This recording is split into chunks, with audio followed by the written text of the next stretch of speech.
I can give you dozens of case studies about clients. A couple of my favourites, one story I tell all the time was about a client whose his wife comes along every month to the seminar because she's his accountant. And after we'd been working together for about 6 months, and before we started the session, she said, "Ian, I just really want to thank you." And I said, "That's fine. What is it you want to thank me for?" And she said, "I want to thank you for giving me my husband back." And when I first met him, he was working about 90 hours a week. He was stressed off the clock and making precious little money. By the time of the story I'm telling you, he was working 40 hours a week. It's now down to 35. His business is twice the size that it was, and he's making more money than he's ever done in his life. But most importantly, I gave her husband back. Now, I'm not too sure why she's pleased to have him back, but that's her problem. I worked a little while ago with an audiovisual business. They installed audiovisual equipment in large organisations.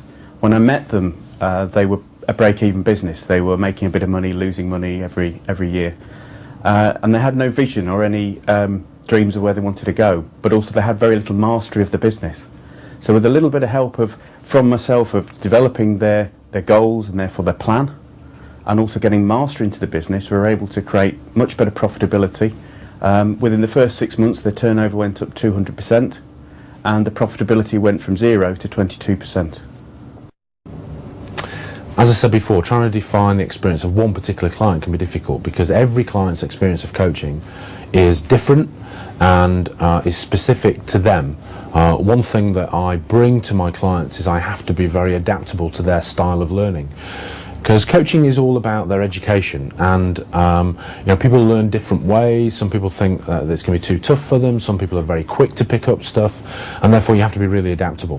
What I found, for example, with one client was that I had a client that I wasn't aware of for the first couple of weeks of coaching them, that they were dyslexic. This person has done a master's degree, they're very intelligent, they're very well qualified at what they do for a profession, and probably it was more of an issue to them that they were dyslexic than it was to me as their coach. But once I was aware of it, I was able to adapt the material so that it was really appropriate for them to absorb it. A lot of people get the misperception about someone being dyslexic and what that means. It's just that I have a different learning method, and I've got to be able to adapt that. And that was a particular case that was a challenge for me. What I would say is that once you realise how that person best learns, then you're on a run, because they're very, very enthusiastic to take the learning on board, because often they hit that barrier. The reality of what happened was that he had his business grow within about 20% within about 5 months. We recruited some new people, which he hadn't done before. He'd always worked by himself. We moved himself to an office where he'd been previously working in a smaller environment. He was able to employ a number of people, including a PA who was incredibly efficient for him, and that gave him the ability to start to accelerate his business, which is now ongoing, and he's working particularly well. Lots of different case studies I could give, but a good example is a printer in Stoke that I work with. He has 6 different strands to his business. We'd done some of the basics in terms of coaching, and his business was performing better than it had done. The one day I challenged him: 6 businesses, or 6 elements to your business, what's the turnover of each of them? And there was one element that was web-based, that was turning over £25,000 a year. And I threw out the challenge to him that this wasn't really an element of your business, it's a sideshow. You either want to make it real or get rid of it. It's a distraction. So over the next weeks and the next months, each week we worked on his website and his offering for that particular product. And if you like, I was like the sand and the oyster. He did the vast majority of the work. I was the challenge all the time. Has this worked? Has that worked? What are we going to do next week? And over a 6-month period, he grew that from £25,000 a year to just after Christmas, he was turning over £76,000 in a month in a business element that has a 50% gross margin. So he's now separated that from his main business because it's a saleable entity in its own right. So it's a good return on his investment in coaching. I'm currently working with a car mechanic who'd been in business for a number of years, but he didn't really know how he'd got by on a day-to-day basis. He also admitted to me that it had gone very stale and he was lacking energy and motivation to really drive his business forward. Now, after doing the initial alignment, we set about developing his goals and his objectives for the coaching, and one of the first things we did was to really establish some basic financial understanding of his business. This served to tell us that a lot of the work he was doing wasn't actually profitable work. So once we'd corrected that, we set about doing some basic marketing to the local residents in his town, which involved some flyers and actually a referral scheme.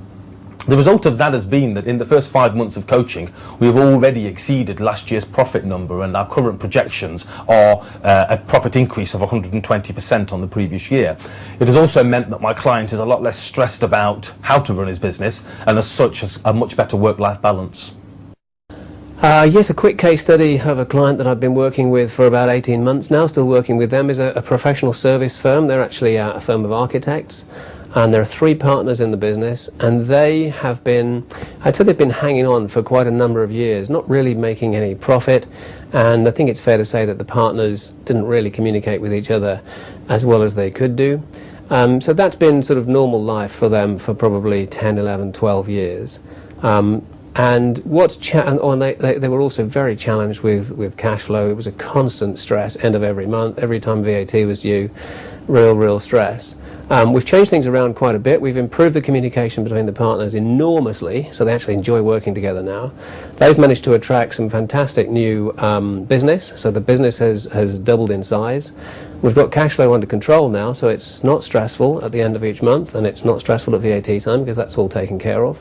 And the business is now making a profit. So it means that they're enjoying what they're doing much more, and they're beginning to turn their sights now to growth and doing different things in the future, or starting some new initiatives rather than just hanging on, which is what they were doing before. So we've really sorted out cash flow and done some work on marketing, built communications between the directors, and expanded the size of the business dramatically.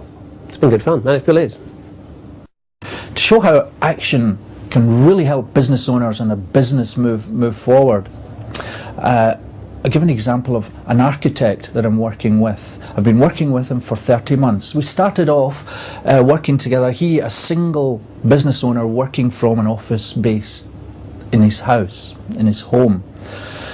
We looked at the basics of the business. We started off with mastery. What are the numbers within the business? What do we need to get the foundation for? We then moved into niche, and he now has a guarantee within his business. As far as I'm aware, he's the only architect that gives a guarantee for the business, giving him that USP. We then systemized a lot of the business, and that's a continual process. So we got the leverage in place. We then recruited the technicians for the team so that we could build up the business. We moved from the home-based office into a local office, and expanded, looking for another architect coming on board and a senior technician and an administrative assistant. The next step that we're building towards is the growth, the synergy within the business, and that is opening new offices, one in Edinburgh and one in Glasgow. This is about realising the dreams for the business owner and their business.